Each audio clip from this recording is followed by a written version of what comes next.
McDonald's money, August 7th, 1997. Can we get McDonald's?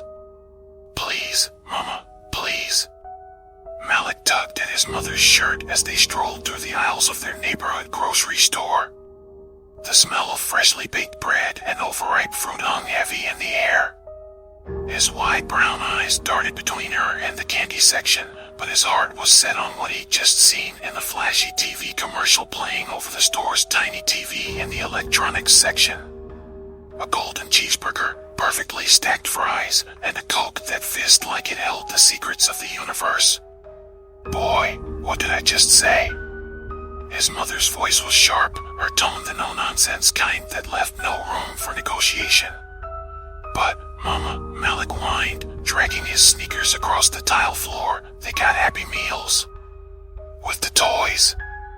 I want the toy, too. His mother stopped, her hand tightening around the cart handle. Her brows arched, her eyes locking onto his in a way that made his stomach flip. Do you got McDonald's money? The question was rhetorical, her tone flat and final, but Malik froze. He didn't have McDonald's money. Of course he didn't. He was 8. No, she continued, her voice heavy with sarcasm. Then get over there and grab some hamburger meat and buns. We got McDonald's at home. Malik sulked as they moved through the store. He dragged behind, kicking at the wheels of the cart and pouting.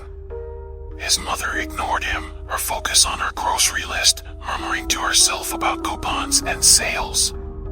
When they got to the meat section, Malik stopped. Something about the refrigerated display made his chest feel tight. The packages of ground beef looked normal enough, pinkish red, wrapped in thin plastic. But as he stared, Malik noticed one pack that seemed different. The meat inside was darker, almost purple, and the plastic was warped like it had been sealed too tightly. A faint frost clung to the edges, even though the freezer wasn't cold enough for ice. Grab the beef, his mother snapped, breaking his trance. Malik reached for the weird package, drawn to it in a way he couldn't explain. The meat felt heavier than it looked, its cold weight settling into his small hands as he placed it in the cart. Back home, the kitchen filled with the sound of sizzling meat and his mother's tired humming. Malik sat at the table, watching cartoons on the small TV in the corner. See?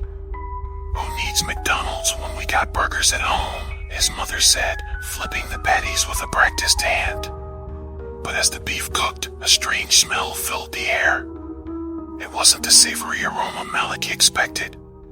It was sweet, almost metallic, like burnt sugar and rust. He wrinkled his nose, glancing toward his mother, but she didn't seem to notice. Go get the ketchup, she said, waving him off. Malik darted to the fridge, grabbing the bottle and setting it on the table. When he turned back, he froze. For just a moment, he thought he saw something move in the skillet. The patties shifted slightly, their edges curling upward, almost like they were breathing.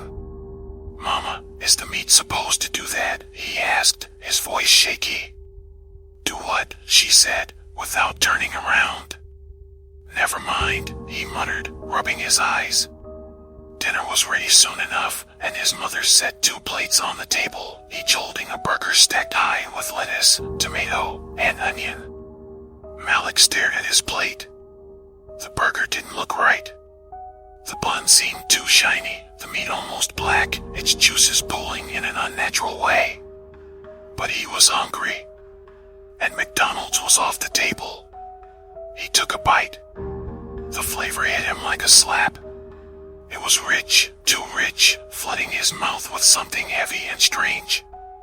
For a moment, he thought he tasted pennies, sharp and metallic, but it quickly dissolved into something sweet, almost addictively so. Malik's mother ate quietly, her face unreadable. Good, she said after a while, her tone almost distracted. Malik nodded, even though his stomach felt strange. The burger sat like a rock, heavy and cold, even as his mouth watered for more. That night, Malik couldn't sleep. His stomach churned, and his dreams were vivid and strange. saw himself standing in the grocery store, the freezer section bathed in a flickering, unnatural light. The package of ground beef stared back at him, the plastic pulsating like it had a heartbeat. A low voice echoed in the distance, hollow and slow. "Do you got McDonald's money?" The phrase repeated over and over, growing louder, angrier, until Malik jolted awake. The house was silent, but the faint smell of burnt sugar lingered in the air. The next morning, Malik woke up to find his mother sitting at the kitchen table, staring at the empty skillet. She didn't move, didn't blink, her eyes hollow. "Mama." She didn't respond. Malik crept closer, his heart pounding. The skillet on the stove was clean, too clean. No grease, no crumbs, as though it had never been used. "Mama, are you okay?" he asked again, his voice trembling. Finally, she turned to him. Her eyes were darker than he remembered, the whites tinged with red. "We're out of meat," she said flatly. "Go get some more." At the grocery store, Malik walked to the meat section alone. The freezer hummed louder than usual, its frost-covered glass fogging slightly as he approached. The packages of beef looked normal enough, but in the center of the display sat another strange one, the same dark color, the same warped plastic. Malik reached for it, his hand trembling. As he touched the package, a cold shock ran through his arm, and the voice from his dream whispered again, "Do you got McDonald's money?" Malik yanked his hand back, stumbling into his mother, who was suddenly standing behind him.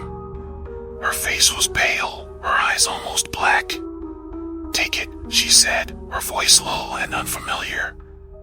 Malik shook his head, his chest tight with fear.